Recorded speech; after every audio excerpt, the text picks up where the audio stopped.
وسبحان الله ماذا يقول ربنا؟ إنما المؤمنون إخوة.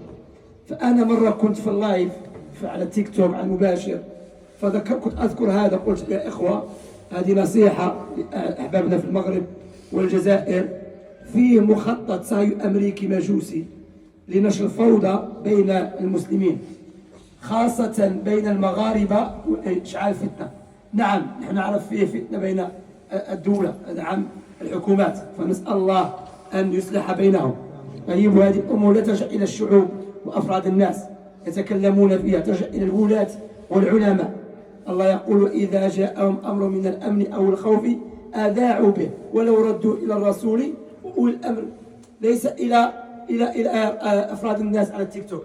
الشاهد بارك الله فيكم، عندما كنت على التيك توك في المباشر قلت يا إخواننا في المغرب والجزائر، فيه حسابات على المواقع التواصل في إسرائيل، بعضها يدعي بأنهم جزائريين وبعضهم أنهم يدعون بأنهم مغاربة لإشعال فتنة. تعرف ماذا وقع لي؟ أغلقوا لي مباشر على طول.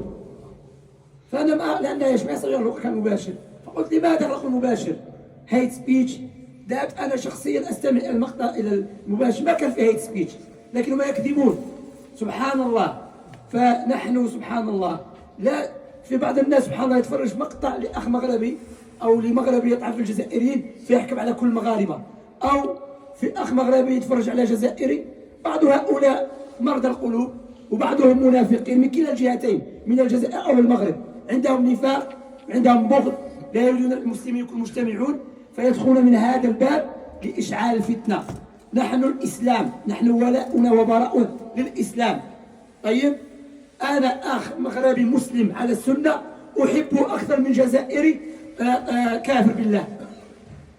بارك الله فيك، لأن الموالاة لله ولرسوله ليس للوطن.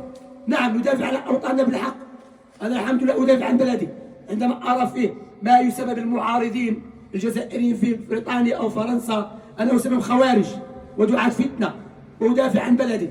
نعم بلادنا نتكلموا فيها، زعما الناس ما عيب تفتح الناس فتحنا. طيب بلدي كما قلت، بلدي ولو جارت علي عزيزة، أهلي ولو ظنوا علي كرام، أهلي بلدي حتى ولو ظلمتني، بلدي دمي. بارك الله فيكم.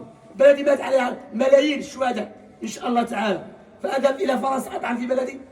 كذلك بعض الناس من المغاربة يذهب إلى فرنسا أطعن في المغرب. بالأمس كنت في المباشر يقول لي شخص ما رأيك في هذا الملك المغربي؟